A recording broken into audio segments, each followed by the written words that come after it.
Okay, it's 5:30. On respect of your time, we'll go ahead and get started. Welcome to Tax Planning Before and During Retirement. So this course is going to be about how to pay the least amount of taxes over your lifetime. Okay? We're going to start with a story. It was working before.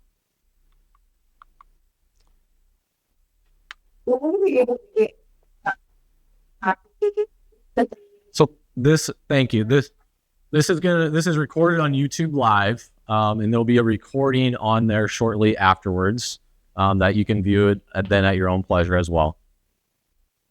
And people are watching it live. You can add comments. We'll do our best to answer those as we go. Otherwise, we'll look at them afterwards. So to start with the story, we have Bob and Sue coordinated and Bob and Sue uncoordinated. They are the same age. They're both age 62. They have the same savings, same portfolio, same investments,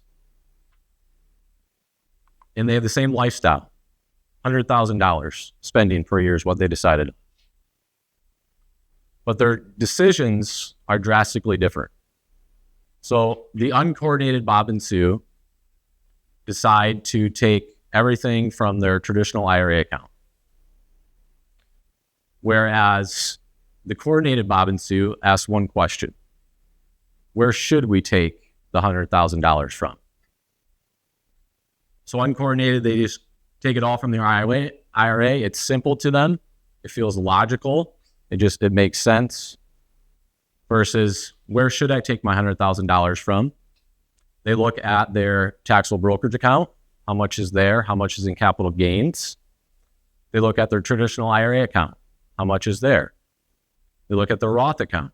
So looking at all their accounts before they make a decision on where it's going to come from. They do a rough projection of their 5-year cash flow.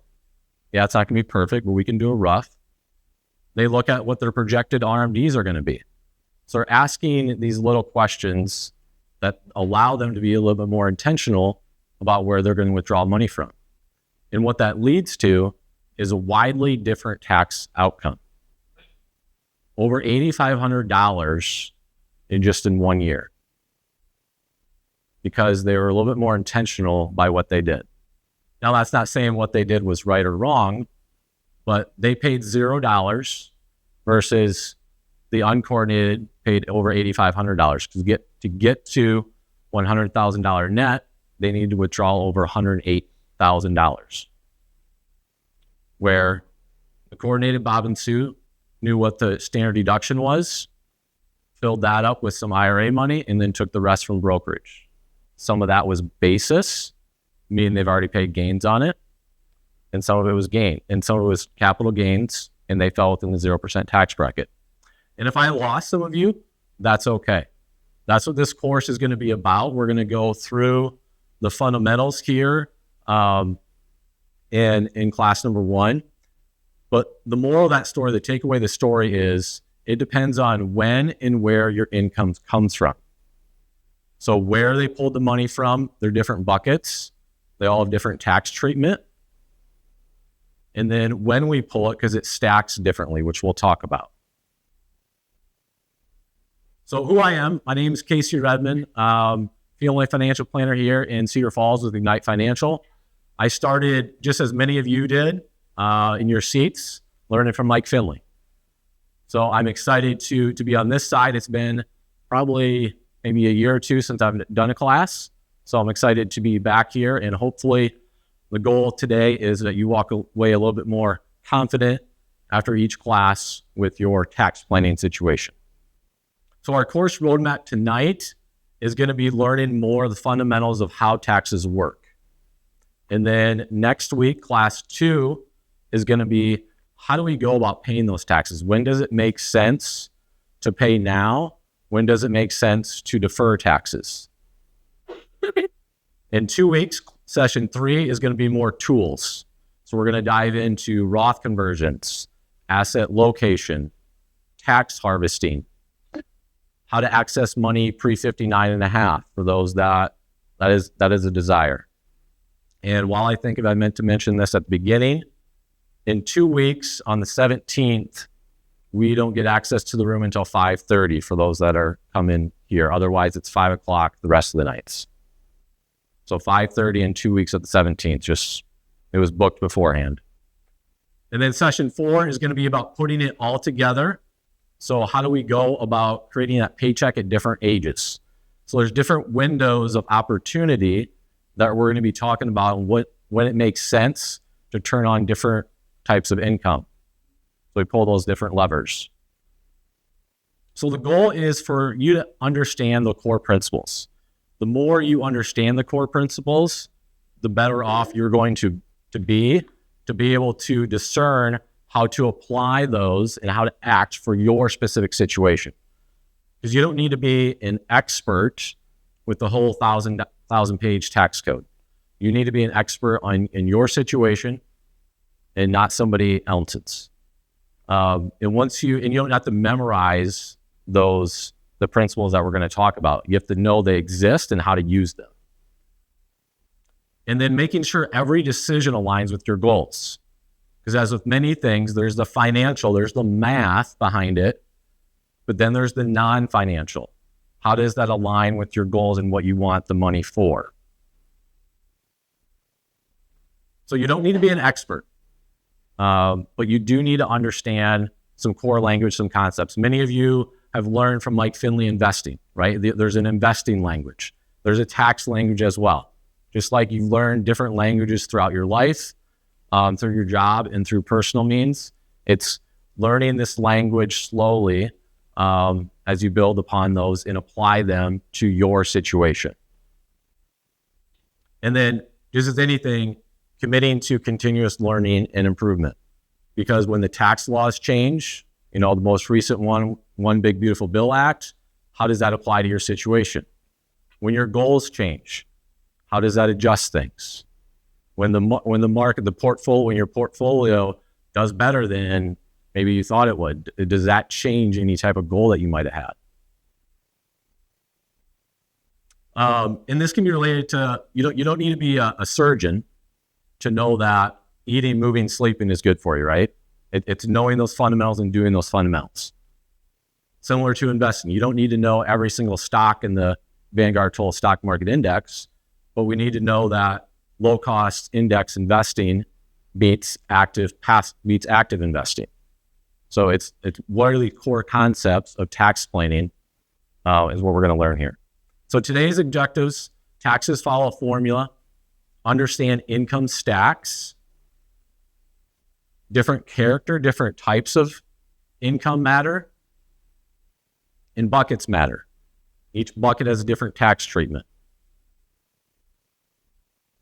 And as we saw in the beginning example, the same savings doesn't necessarily mean the same tax outcome. So to begin, tax prep versus tax planning. How we like to look at it is tax prep, you look it in the rearview mirror. Some of you have already filed your taxes. Some of you are getting your stuff together to file. All that stuff happened in 2025 though. There's no shaping that. There's no controlling that. It's already happened.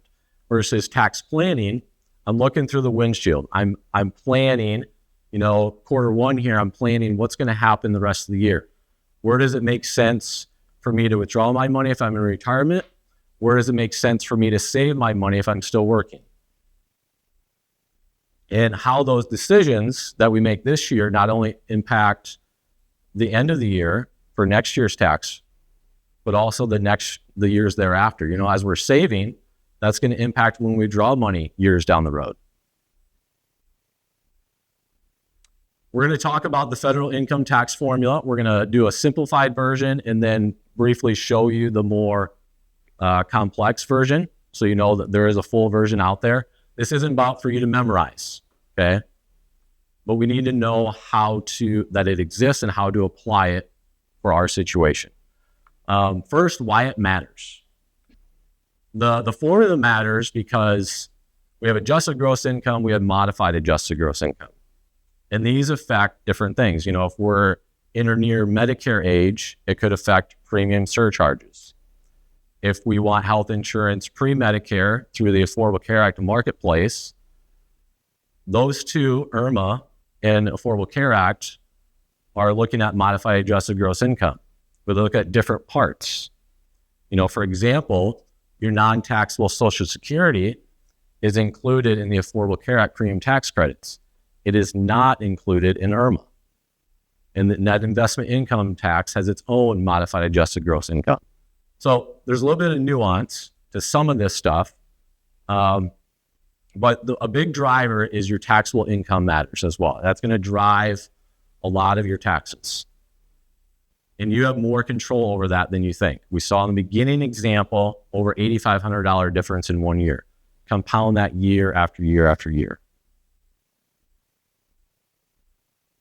So here's a simplified version. We're going to take all our income, all your household income, add all that up, whether that's from interest and dividends, whether that's from working income, from pension, Social Security, IRA pre-tax money. We're going to add all that up. Then, for most of us, we're taking the standard deduction. For a married couple filing jointly, that's $32,200 this year. Cut that in half for single. And if you're 65 plus, add another $15,300 if you're married. That's going to get to your taxable income. Once we get to our taxable income, then we apply the tax rates. There's the ordinary income rates that a lot of us are familiar with. That's the 10%, 12%, 22%, so forth.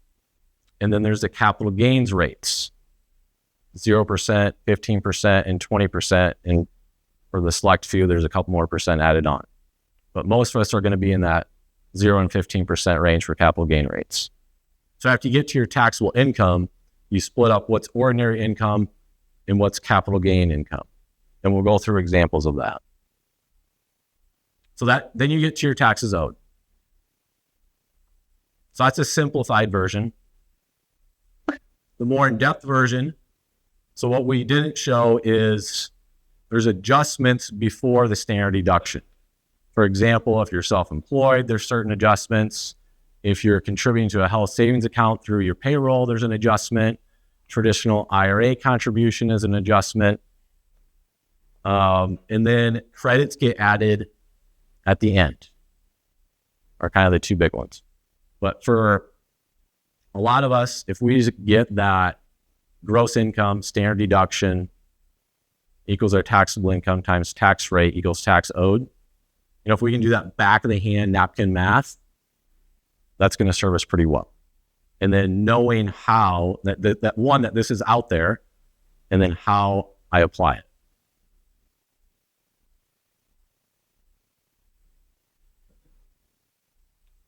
So another way to kind of look at this, we have the adjusted gross income. And you're going to find out, I'm going to intentionally repeat myself so it sinks in different ways, right? So we have the total income after adjustments is when we get to our AGI. I get those adjustments. If you're self-employed, you contribute to an HSA, you contribute through your payroll. If you contribute to an HSA outside of your payroll, it's different. And what this is going to drive is IRMAA, the Medicare, Social Security taxation, Affordable Care Act. So these are about kind of the phase outs and the credits and the cliffs. If you go over $1 on the Affordable Care Act, which is 4% poverty, nothing, right? If you go over $1 on IRMAA, you're paying that extra. So it's kind of that timing of the income where your taxable income is your adjusted gross income minus those, basically the standard deduction for a lot of us, which is going to determine your marginal tax bracket and your capital gains bracket. That 0% capital gains bracket is within the 12% marginal bracket and below. And I'll say that multiple times.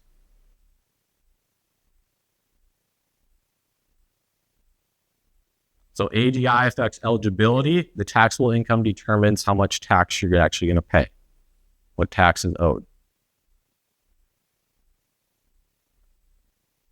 And why aging and time matter. I kind of went over those standard deductions. The One Big Beautiful Bill Act was the latest one that helped people 65 and older. And we're going to go over more. I believe it's next week on all the different tax laws and how they really favor the older versus the workers. So $15,300 for a married couple, because you have $6,000 per person for the One Big Beautiful Act standard deduction, and then you have the original standard deduction. And that just it could be the same income somebody has at 65 and 64, but widely different taxes because of that additional deduction. So that's one of the windows, right, on when we pull income and where and why. That we'll be going through examples. So the income limits, for those that are not aware of this, One Big Beautiful Bill Act, $6,000 per person. And if you go over these thresholds, it's not a cliff that it just goes away. It's basically a 6% rate, and then it goes away at $175 for single and $250 for joint. So it's not that you lose it entirely. Like you just lose a little bit, little by little.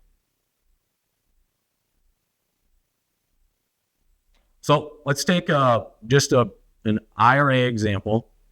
No other taxable money, no other Roth money in there. We have David and Karen. They're age 60, recently retired. They know that they've decided they want to take $145,000 withdrawal. They're not really sure what tax they're going to have to take. They don't know how much they're going to have to withhold. So let's walk through this. First, we have the standard deduction.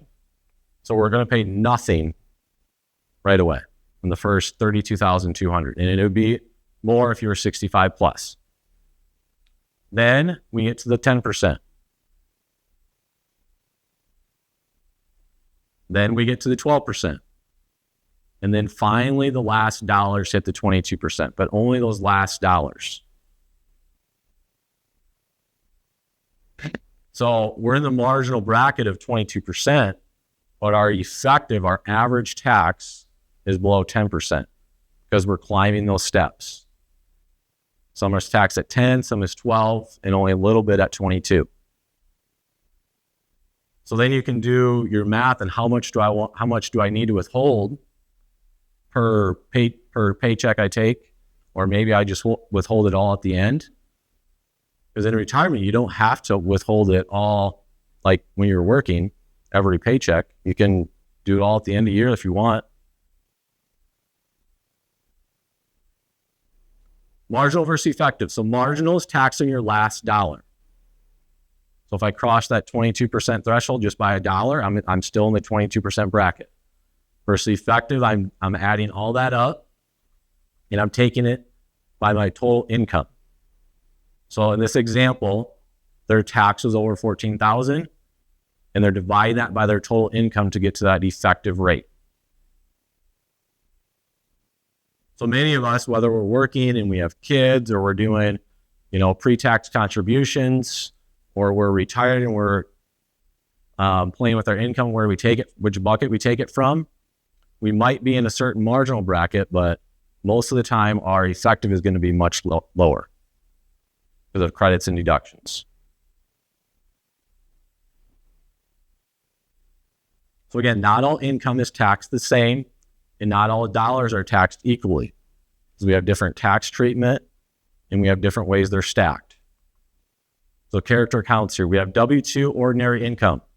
Again, this is the same category as the pensions, the Social Security, the traditional IRA money outside of your working money. And then we have interest and non-qualified dividends. So think of your savings, your checking account, your taxable brokerage account. Both of those are in the marginal bracket. Then we have the qualified dividends and capital gains, also known as preferential income, because it gets a different, more favorable rate. The marginal rate for those first two is 10, 12, 22, 24, all the way up to 37. The capital gains rate is 0, 15, 20. And we have income that stacks. So ordinary income comes first. So when we get to that taxable income, when we talk about the formula, we have ordinary income that comes first, and the capital gains get stacked on top of that, the long-term capital gains. Short-term capital gains, which is when you hold an investment for 1 year or less, is at ordinary income. Long-term capital gains, when you hold an investment for over a year, is at the capital gains rate. So that's an important distinction when you're trying to figure out, am I in the 0% or the 15%, or what portion of my capital gains is in the 0%? Because as soon as I cross over into the 22% marginal, I'm going to be in the 15% capital gains bracket. And some people do that, just unintentionally. Well, I can take another 20,000 and didn't realize the hit they were going to take tax-wise until they get their return. Because really, this is about, we don't want to be surprised when we file our return. The more we know in taxes, the more we plan for them, the less we should be surprised, the more we should do if we want to break even, if we want to owe a little bit, and not get that big refund. So let's take a working couple income example to kind of illustrate this. We have Mark and Sally, age 45. They have ordinary income of the household of $200,000 from their W-2 plus some interest income from checking and savings accounts. Then they have qualified dividend income of $5,000. They also invest 20%. They invest some in a pre-tax 401k and some in an HSA. So that's going to reduce both adjusted gross income and their taxable income. So their adjusted gross income after they reduce those savings of $40,000 is $165,000. And then from there, you take the standard deduction away to get to your taxable income. And then you apply the tax rates. And the last $5,000 is the capital gains. And that's going to be they're in the 22% marginal. So they're going to be a 15% capital gains rate.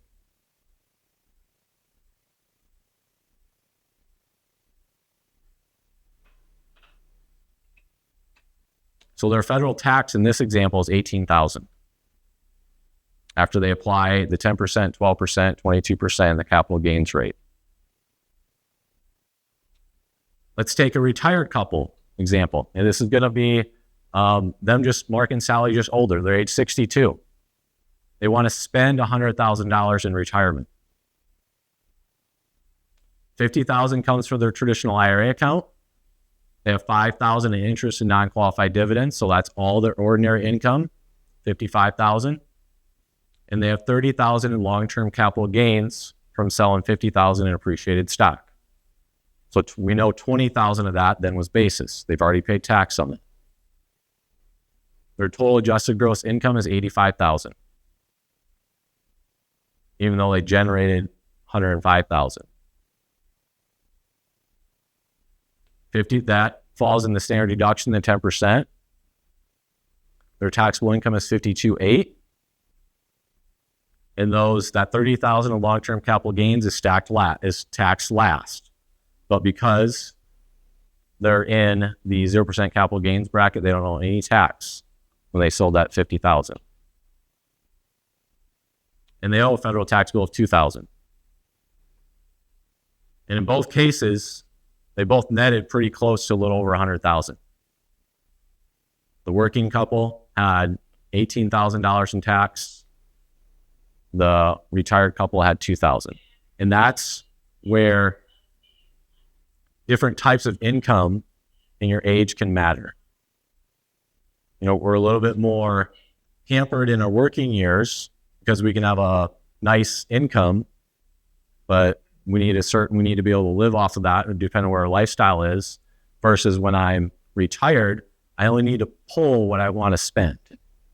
And I can have different types of income that some aren't taxed, because $50,000 of this wasn't taxed, right? Because some of it they've already paid tax on the brokerage, and then $30,000 of the gains fell in the 0% bracket. So same spending, widely different tax outcome. And a key point here is they have over $40,000 left in the capital gains bracket. So they could do nothing with that. They could decide to sell some and then reinvest it and just reset their basis. So then when they want to sell some later, they don't have to worry about owing as much tax if they happen to fall in the 15% capital gains bracket. So taking advantage of that window in that year, even if they weren't going to spend it all. So we hinted at some buckets.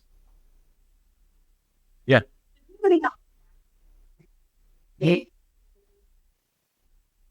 Black Sonata with Illinois plates. Right. No problem. So we have the 3 retirement tax buckets. We have the taxable brokerage account, where it's already taxed when you put it in. And then you're getting taxed on the non-qualified dividends, the interest. And then when you pull it out, you're getting taxed on the gains. And this could be your bank, your account, CDs, checking, savings, joint brokerage account. We have our tax deferred, which is pre-tax. So this could be a traditional IRA, the traditional 401k, 403b, all those pre-tax accounts. That money is going in tax-free. I'm not paying tax on it today. It's going to grow tax-free. And then when I take it out, I'm potentially going to pay tax. Some of that might be sheltered by the standard deduction, as we've seen. And for all that you're pulling money now, when you never paid state tax when you put it in, and you're not paying state tax when you take it out.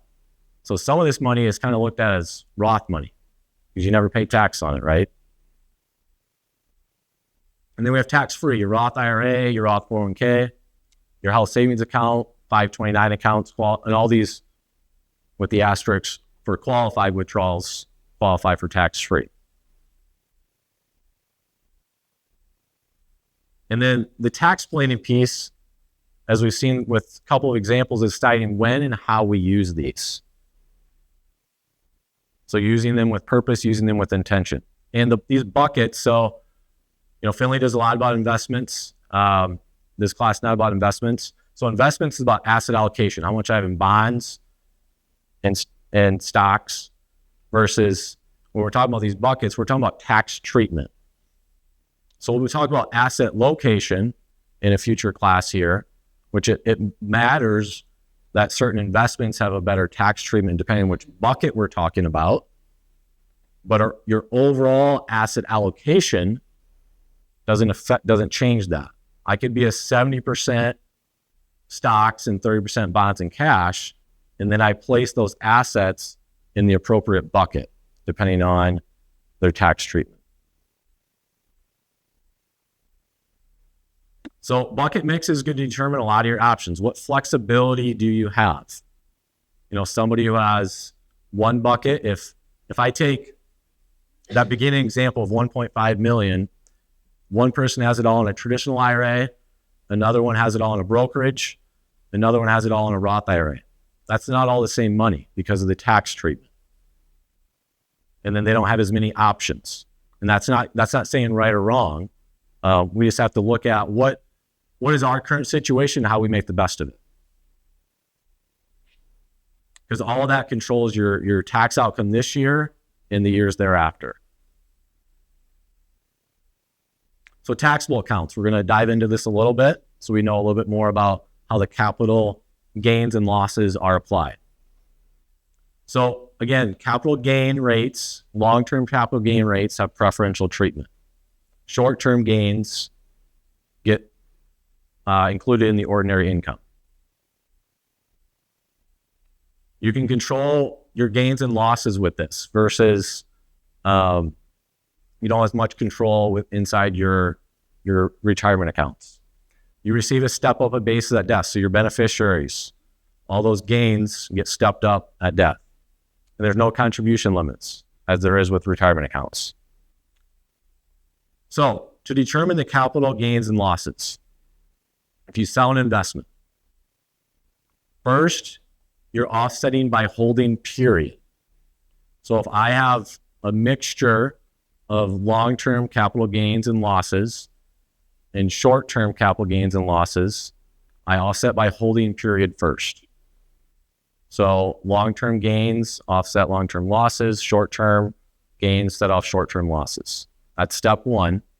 And then step two is I'm going across holding period. So if I had losses exceeded my gains, then if I had a short-term loss, those are going to offset a long-term gain.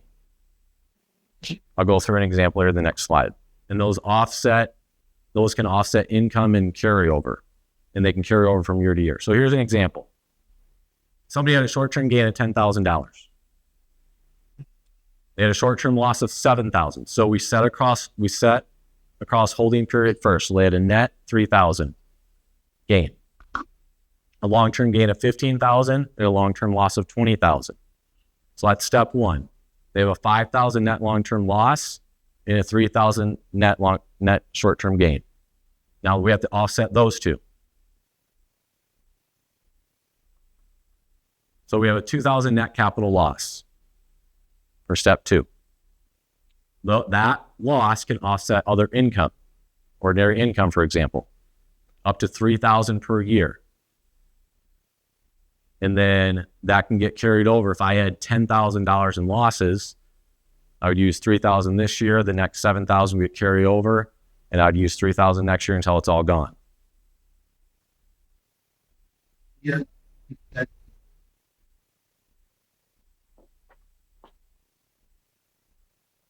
Hey.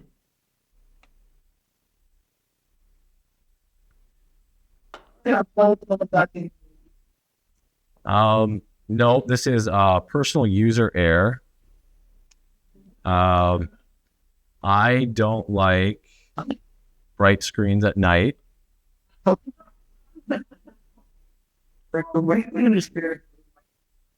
Yep. Here we go. Thank you for that, though.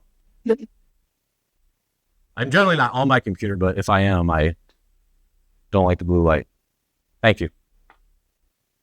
So we have a carry forward that carries indefinitely until all those are gone. Now, key point here is if you are preparing your own, or if you're handing it off to a preparer, making sure it's noted properly on your taxes. You know, it just doesn't happen automatically. We need to do our due diligence there as well. Yeah. So, I know, over the course of the law for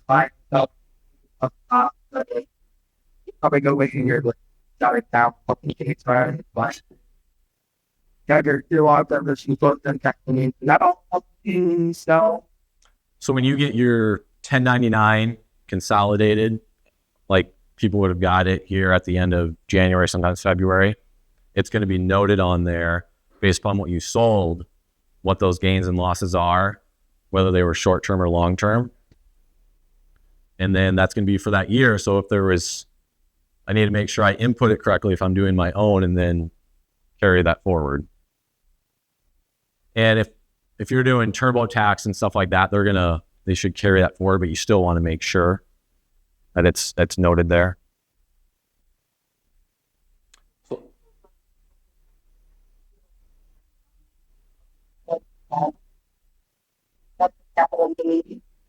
So it's going to be a little bit different than a mutual fund. So if you get $250,000, that's free. You don't have to worry about.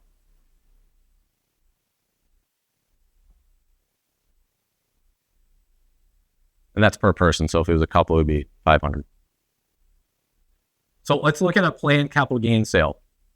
Adam and Kate, couple, age 55. They're still working. As a household, they have $110,000 of income. They plan to sell $80,000 of appreciated stock. What happens when they sell? So we have ordinary income first of $110,000. The capital gain, remember, gets stacked on top of the ordinary income when we're applying the rates. What options could they have considered? They planned on selling $80,000 of appreciated stock. They have 110,000 of income. Do they sell it all this year? Could they have spread it out over some years if it was a planned?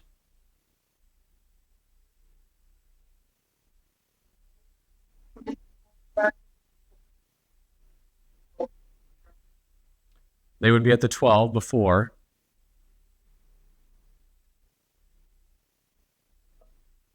It goes up to the 22 and the 15% capital gains rate.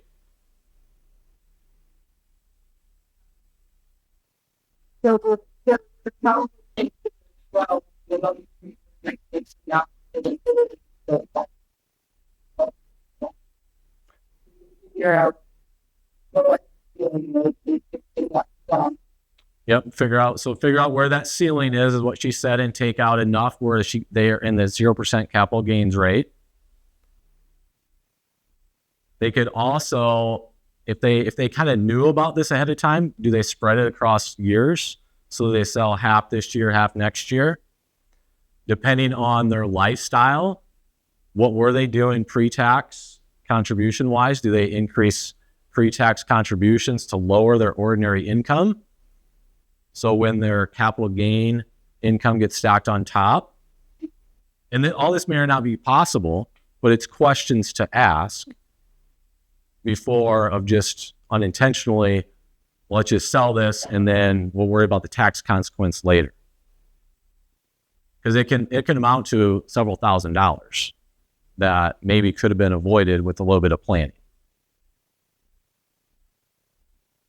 So let's look at an unexpected expense, because this happens in life, right? Things don't just go in a straight line. We have twists and turns. We have ups and downs. We don't know when things are going to happen. Mark and Sally, age 62, retired. Another $100,000 spend example. They are currently taking everything from their IRA account. They have a life event. It doesn't really matter what it is. It costs $50,000. And they need to know how to fund it. What do? We can go back to their buckets. What options do they have available? So they're taking $100,000 in year one from their IRA. In year two, an unexpected event happens.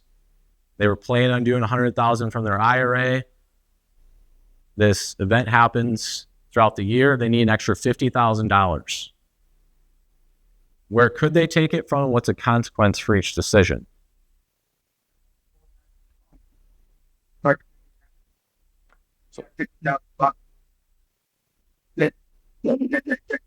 So if they pull it out of the Roth, everything is tax-free?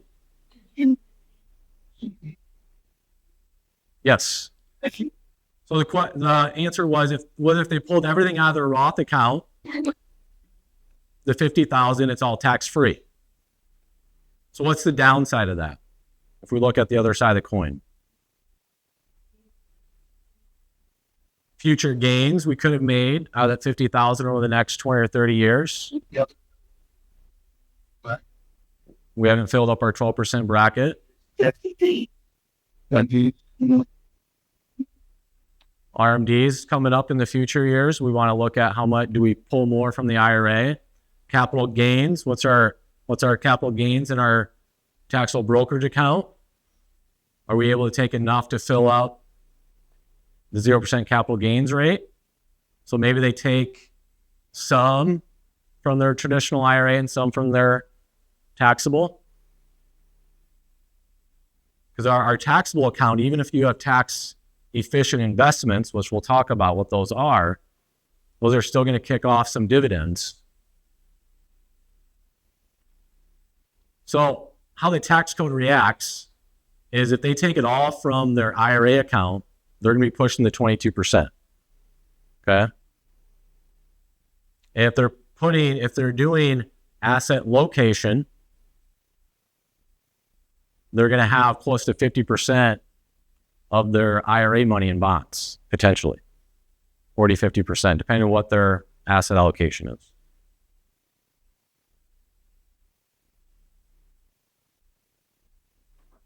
So I'm not going to tell you right, wrong, or answer there because it also depends on what their goals are, right? There's a lot of factors there as well. Yes. They have kids. They want to have inheritance. It's another great point. What is the money for is a question that we love to come back to because that changes. And it's always, when we first hear that question, when we ask that question, it's like, it's a good question. Because many of us haven't been trained to think that way. Yeah. Maybe if they have that much free back they want, yeah. Or do you get in help wonder what we start about that IRA? Yep. Some people just want to take everything from the IRA, regardless maybe necessarily of the tax consequence that year because of other extenuating circumstances, whether it's health or I just want to get some of these taxes done with. Yes. Somebody in line asked to go back to Roth. Do backdoor Roth, yeah. Another option. Well, they have to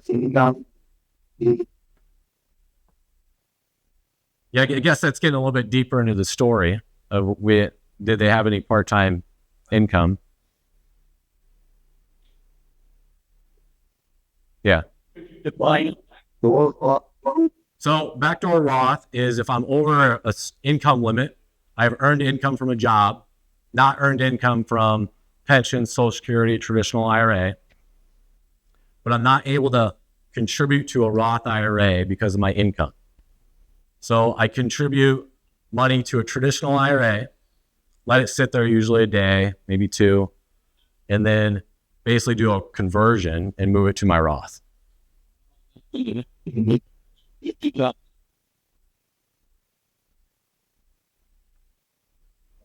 point. It's not. And they don't have earned income, they're not going to be able to do that. Yes. Yep. That's just basically the backdoor Roth is a way for somebody higher income, not eligible to contribute regularly. So that's my way out of there. And there's a caveat there. If you have traditional IRA money already in there, there's a lot more nuance I'm not going to get into now, but if you want to do a backdoor Roth IRA and you already have traditional IRA money, it gets more complex.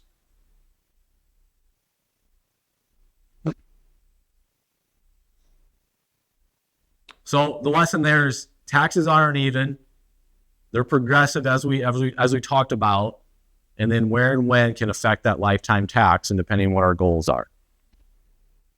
Here's an unusual example that is a little bit counterintuitive. When higher taxable income, because we always think of when we hear income, higher income, we think of usually more taxes. So this is a higher taxable income but lower taxes. So Mark and Sally, 67. They have lower taxable income, but they're ultimately going to pay more in taxes. Now, they don't pay a lot in taxes because fortunately they're over 65 and they have $47,500 in deductions, but they're still going to pay over $3,500 in taxes. And this goes back to the character of income, where they took it from and how it stacks. Bob and Sue, they pay $0 in taxes. They're the same age, same deductions, but notice where they took their income from. They have $32,000 of ordinary income from IRA and interest. So that is all sheltered by the standard deduction. And then even some of their long-term capital gains is sheltered by the standard deduction. And it's all within the 10 to 12% marginal bracket. So over a $50,000 difference in taxable income, but several $1,000 difference in taxes due, taxes owed. And that doesn't mean they have to spend it all, right? They could reinvest some of those in the brokerage account, what they gained. Traditional, yes. Yes. Probably should have put traditional there. Yeah. Yeah. So they both took from a traditional IRA pre-tax. Yes. Right. How much is that pre-tax IRA? Yeah, and that could be basically for every. The question was, is this another example if you don't really know what's right or wrong? And that's for a lot of these, right? The one thing about this we talked about at the beginning, you don't have to be a tax expert, and you're also not going to have the perfect answer unless you're looking in the rearview mirror. You can plan, and we can save thousands in taxes, but we don't know certain things because some things are non-financial. And until we get in the weeds on a lot of these, you're not going to know that answer just from a little bit of snapshot. It does already. So the difference is the standard deduction is loss tax. Like $5,000 on not generating income or taxable last year, or for a tax deduction not so as much in the most taxes that also not break into the tax on that. Yep. So we have the ordinary income that is sheltered by some of that standard deduction. Oh, yes. So the question was, how are they basically paying $0 in taxes when they're generating $100,000 in long-term capital gains? So the $32,000 of ordinary income is sheltered by that $47,500. And then we have $15,000 of the long-term capital gains that is sheltered by the standard deduction. Then the rest is going to be sheltered within the 0% capital gains brackets. You can have, I think it's 98,000, I think it is for a couple. Yes. And yeah. Yeah, don't quote me on that, but it's inflated just like the 10%, 12% brackets are inflated each year as well. Yeah. Not your age. Just the standard deduction would be affected by your age.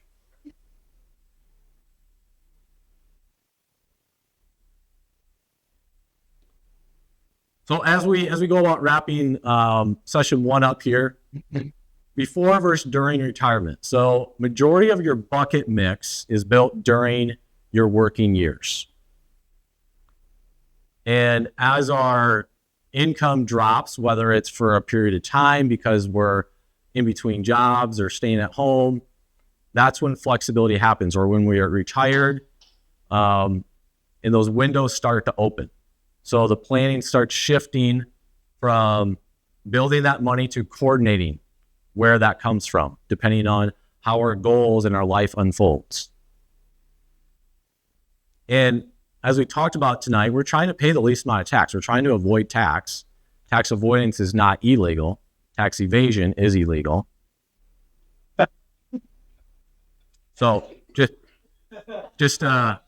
I don't think more of us want to pay more in tax, and this is going to be a visual of kind of the same thing here. In both situations here, whether you're working or you're retired, you both have income and you both have choices.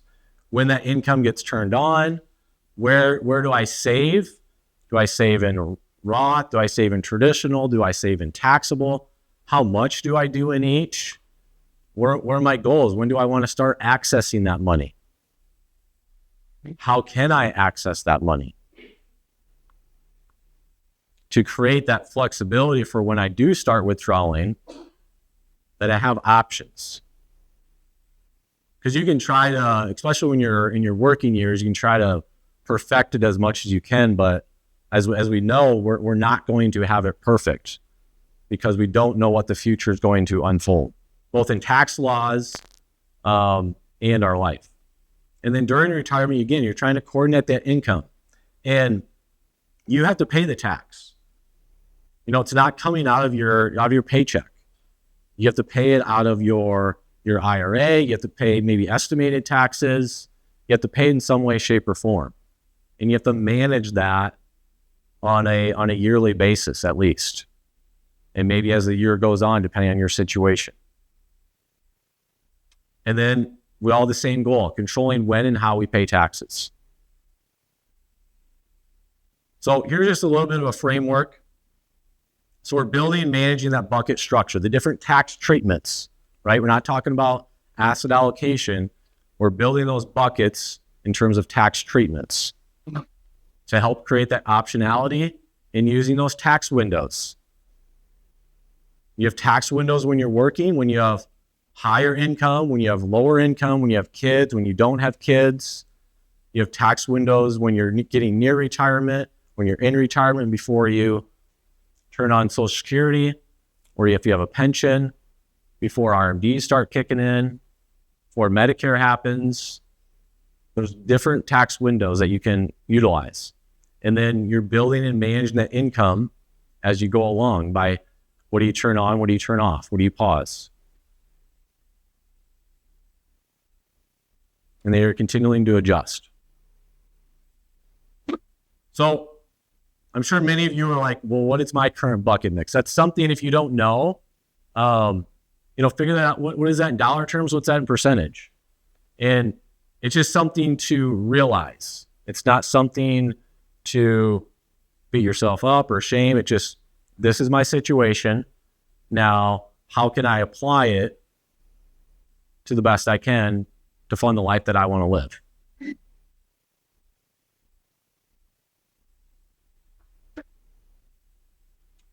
So just a recap of what we learned: taxes follow a formula. The simplified formula, there you go. The simplified formula is the income, the standard deduction to get to our taxable income. Then we apply the tax rates. We split ordinary income and capital gains rates.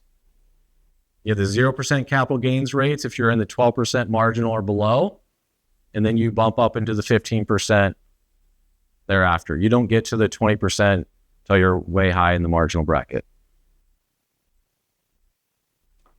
And we learned that same savings don't equal the same tax outcome. Income stacks. Again, ordinary income first, and that includes short-term capital gains. Then we have the capital gains stack on top of the ordinary income. That's qualified dividends. That's long-term capital gains. For example, many of you hold Vanguard Total Stock Market Index, Vanguard 500 Index. If you hold that in a brokerage account, most of that's going to be qualified dividends. There's going to be a little bit of non-qualified, like over 90% is qualified. So that's going to get the long-term treatment, the preferential treatment. And that's where we're talking about asset location a little bit later on of it. That's where it can matter tax-wise. Character matters and the buckets matter, the different tax treatments. Question for you as we go through this course, and this could be a rhetorical question, or if people want to answer this, can help unfold the course as well a little bit. What's your biggest tax concern? Or what's maybe a question that you had coming in? Yeah.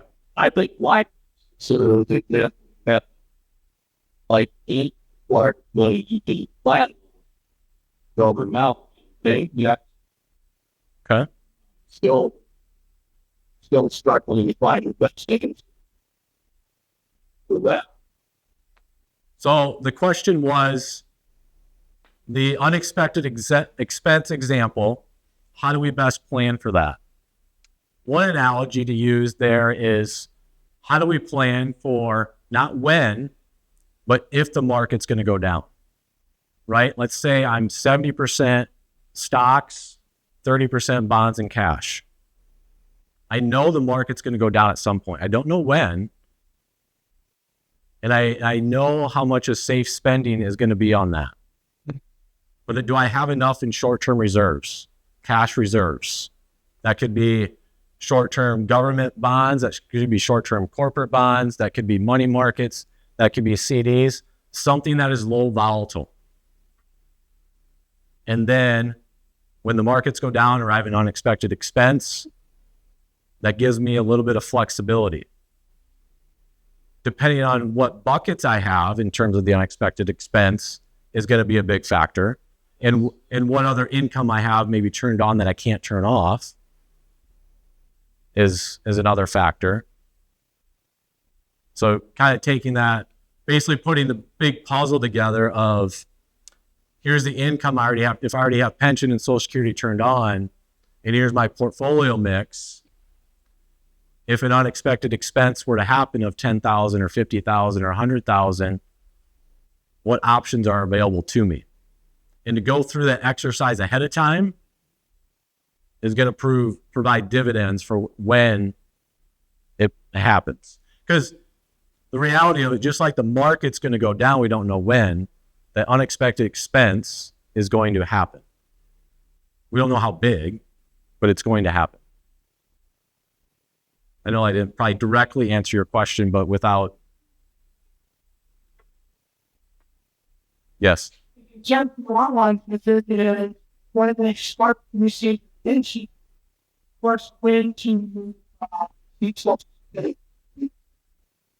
So we'll be talking, that probably fits more of the age windows that we'll talk about in session 4 because I think the question I heard was, I have collecting my pension, when do I turn on Social Security? So we're going to be talking about those different windows and the pros and cons in session 4 of when to turn on, when it might be to turn on different types of income depending on different portfolio mixes. So some of these I won't necessarily answer, but it will give me, make sure I answer them moving forward as well. I struggle right now. It's like finding somebody back. So the perfect. Session 3. So the question was, I want to retire before I turn 59 and a half, and how do I access that money, which has been portrayed by the media as it's locked up? Okay. It's not locked up. We're going to be talking about different strategies in session 3. And there's a lot of different tools and strategies. So it's not so like this day, figure how you can get help. There's the health insurance before 65 question as well. And that depends on, does your employer provide health insurance, or do you have to go to the Affordable Care Act marketplace? Do you go private insurance? Most of us will go to the marketplace. And we'll be talking a little bit about how in the retirement windows in session 4 and how the health insurance and turning on different types of income affects that as well. Because you go over a little snippet, you go over $1, you all of a sudden lose potentially $15,000 to $20,000 in premium tax credit.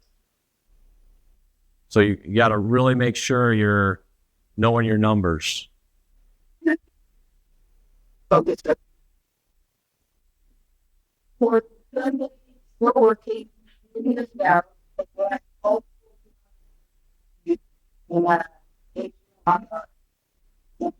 That's the narrative.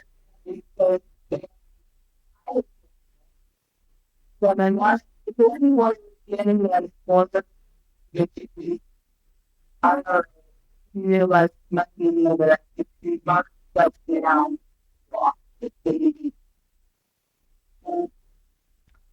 So I'm going to repeat the question, make sure I understand it.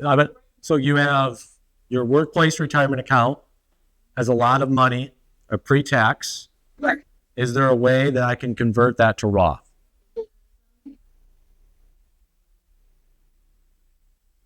Where? So depending on the employer and what the SPD summary plan description allows, does it allow you to do a Roth conversion? And does that make sense in your tax bracket? And also, if you're over 55, some employers will allow you to take a portion out and put it in a traditional IRA, which then you can do a Roth conversion from there.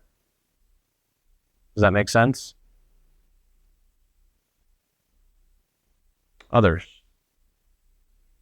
Go ahead. Back the back when you're back on I got it right. It's about Fred saving and we back.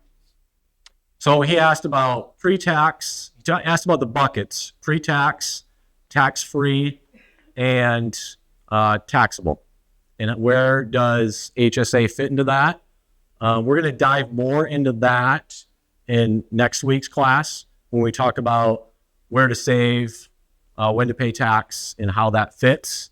And also we'll talk about it in session 3 on how it can be used to fund if we want to go before 59.5, or how do we use it in retirement. So as in your working years, early retirement, and retirement years, how do we use an HSA? So that'll be talked about in those session 2 and 3. I think. What is the most practical for the charitable candidate on the first 70.5? Yep. A special rule there. Important. I'd be interested. Okay. I believe that would be in session 4, the tax windows. Maybe that's not her question. You want my person shirt. What do you weigh in all of your income, all stage, all that, and figured out what you earn 8,000 doing jobs. So the question was, do they count for the Affordable Care Act? Do they count all your income? And they use a modified adjusted gross income number. And that is that's a different number than what's used for IRMA. For example, the they use non-taxable Social Security income. They count that, versus for IRMA, they do not. So essentially for the Affordable Care Act, everything that you can imagine is counted. Whereas for IRMA, the Medicare premium surcharge, non-taxable portion of Social Security is not counted.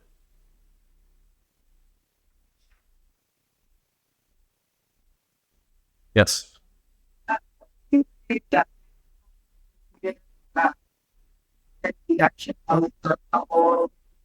For what age? For under 65, 32,200. Couple over 65 would be 47,500. Yeah, for that, because of the One Big Beautiful Bill Act. She asked what the standard deduction was for a married couple. Under 65 is 32,200. Over 65 with under 150,000 of income is 47,500. When you add up the normal 65 plus deduction plus the One Big Beautiful Bill Act of 6,000 apiece. So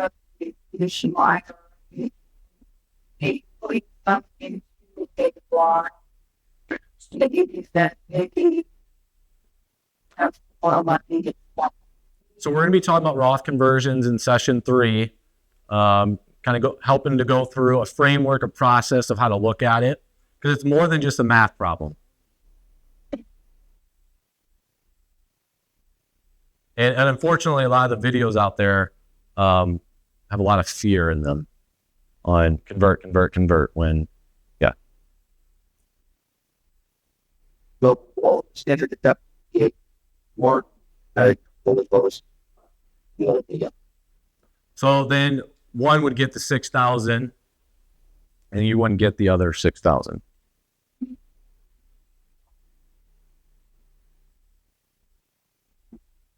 Edit. We will go to that.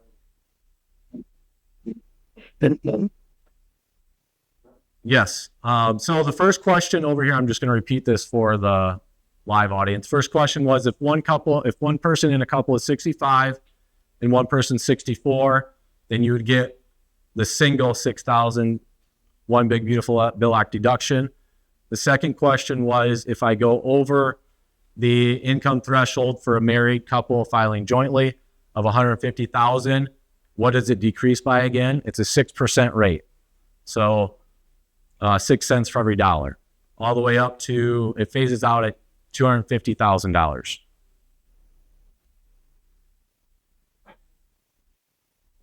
Okay. I'll be available. I'll stay a little bit after as well. Again, session 2 is going to be about when to pay, when to defer taxes.